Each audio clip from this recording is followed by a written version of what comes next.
Oui, bonjour. Comment allez-vous? On rend grâce à Dieu, tout va bien et même très bien. Puis-je avoir votre nom? Oui, je m'appelle le révérend pasteur Ouattara Yaya.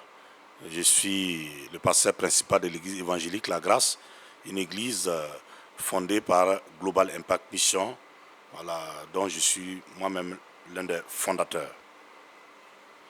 Et je- Qu'avez-vous retenu du culte de ce matin? oui, le culte de ce matin fut un culte béni. Nous avons eu la grâce de recevoir un éminent prophète, homme de Dieu, venu de Ouagadougou, le prophète Delouendé Tchendrebego, que Dieu a utilisé pour nous bénir au travers de ce thème, vivre sous un ciel ouvert. Et nous avons été richement bénis. Nous avons retenu que nous ne pouvons pas vivre sous un ciel ouvert si nous n'aimons pas la prière.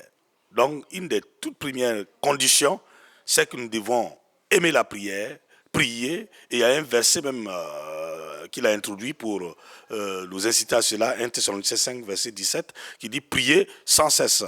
Et au-delà de cela, nous avons retenu que le ciel ne peut s'ouvrir aussi que quand nous s'aimons. Voilà, parce que la sémence est une clé qui ouvre le ciel.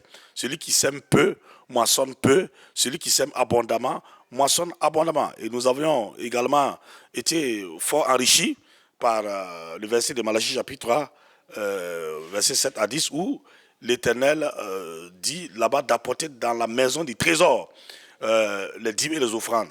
Et nous verrons que pour nous, il va ouvrir les écluses des cieux. Donc l'ouverture des portes célestes dépend aussi de notre obéissance aux principes. Parce que pour que les trésors du ciel nous parviennent, il est des principes que nous devons observer.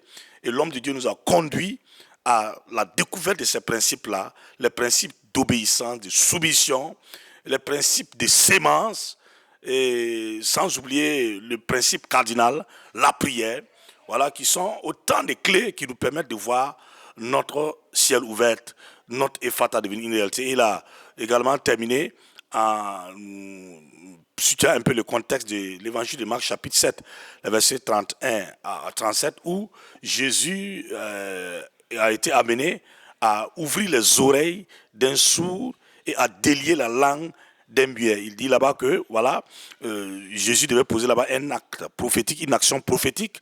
Et c'est en vue de poser cette action prophétique qu'il a amené à partir loin avec le monsieur, loin de la foule, avec le malade. Et après avoir mis les doigts dans ses oreilles, appliqué la salive sur sa langue, il a levé les yeux vers le ciel, il a dit Ephata. Et aussitôt, les oreilles se sont ouvertes, la langue s'est déliée.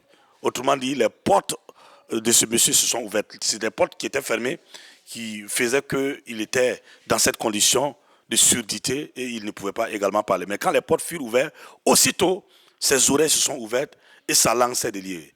Donc, en résumé, nous pouvions dire que le culte de ce matin a été un culte très béni. Nous avons été richement bénis. Et pour finir, chez l'homme de Dieu, nous a conduits dans un temps de prière intense. Il a fait des proclamations sur nos vies. Il nous a bénis et nous sommes rassurés que nos portes sont désormais ouvertes et que les jours à venir, nous allons nous bousculer ici pour rendre des témoignages. Demeurez bénis. Merci.